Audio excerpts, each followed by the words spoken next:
Welcome back. ఈ వీడియోలో ఇంటి నెంబర్ 13 మూవీ రివ్యూ చూద్దాం. ఇదొక హర్రర్ మూవీ. దాదాపు 90% హర్రర్ మూవీస్ లో ఒక ఇల్లు ఉంటుంది. ఆ ఇంట్లో కొన్ని అనుకోని వింత సంఘటనలు జరుగుతూ ఉంటాయి. ఈ సినిమాని కూడా సేమ్ అదే పాయింట్ తో తీశారు. సినిమా కాన్సెప్ట్ బాగుంది, కానీ దాని ఎగ్జిక్యూషన్ లో తడబడ్డారు. క్యారెక్టర్లని సరిగా డిజైన్ చేయలేదు. కొన్ని క్యారెక్టర్లకైతే ఎండింగ్ సరిగా లేదు. చాలా చోట్ల లాజిక్స్ మిస్ అయ్యాయి. అండ్ మెయిన్ గా మాట్లాడుకోవాల్సింది, ఇది ఒక హర్రర్ మూవీ కదా, మరి ఇది భయపెట్టిందా థ్రిల్ చేసిందా అంటే ఈ సినిమా ఫస్ట్ హాఫ్ లో అంతగా భయపెట్టే థ్రిల్ చేసే సీన్స్ ఏమీ లేవు.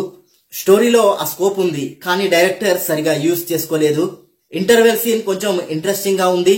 సినిమా మెయిన్ స్టోరీలోకి వెళ్ళడానికి చాలా టైం పడుతుంది. దీంతో కొంచెం బోర్ ఫీల్ వస్తుంది. సెకండ్ హాఫ్ లో కొన్ని హర్రర్ ఎలిమెంట్స్ బాగున్నాయి. సినిమాటోగ్రఫీ బాగుంది. అండ్ బ్యాక్గ్రౌండ్ స్కోర్ విషయానికి వస్తే సినిమాకి హర్రర్ ఫీల్ ని తీసుకురాలేకపోయింది. చాలా రొటీన్ గా ఉంది. సినిమా కాన్సెప్ట్ బాగున్నప్పటికీ దానికి gripping and interesting screenplay రాసుకోవడంలో ఫెయిల్ అయ్యారు. సినిమా ఎండింగ్ లో అసలు ఎందుకు ఇలా జరిగింది అనే దానికి ఆన్సర్ ఇవ్వలేదు. ఇంకొక కొత్త పాయింట్ ని ఎలివేట్ చేస్తూ సెకండ్ పార్ట్ లో అసలు కథ ఉంది అని ఈ సినిమాని ఎండ్ చేశారు. అసలు ఈ సినిమాకి సెకండ్ పార్ట్ అవసరమా అని అనిపించింది నాకు. ఈ సినిమాని ఫ్యామిలీతో చూడొచ్చా? ఈ సినిమాలో పెద్దగా అడల్ట్ కంటెంట్ ఏం లేదు, కానీ 2 సీన్స్ ఉంటాయి. వాటిని స్కిప్ చేస్తే ఈ సినిమాని ఫ్యామిలీతో చూడొచ్చు.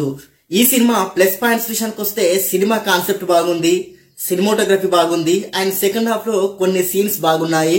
మైనస్ పాయింట్స్ విషయానికి వస్తే స్క్రీన్ ప్లే, బ్యాక్గ్రౌండ్ స్కోర్, క్యారెక్టర్లని సరిగా డిజైన్ చేయలేదు, అండ్ ఎడిటింగ్ బాలేదు. ఇవి ఈ సినిమాకి మైనస్ అయ్యాయి.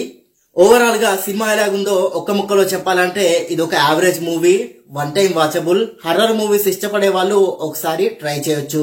ఈ సినిమాకి నేను ఇచ్చే రేటింగ్ 5కి 2 star rating. And thank you for watching. Please subscribe చతుర్య TV.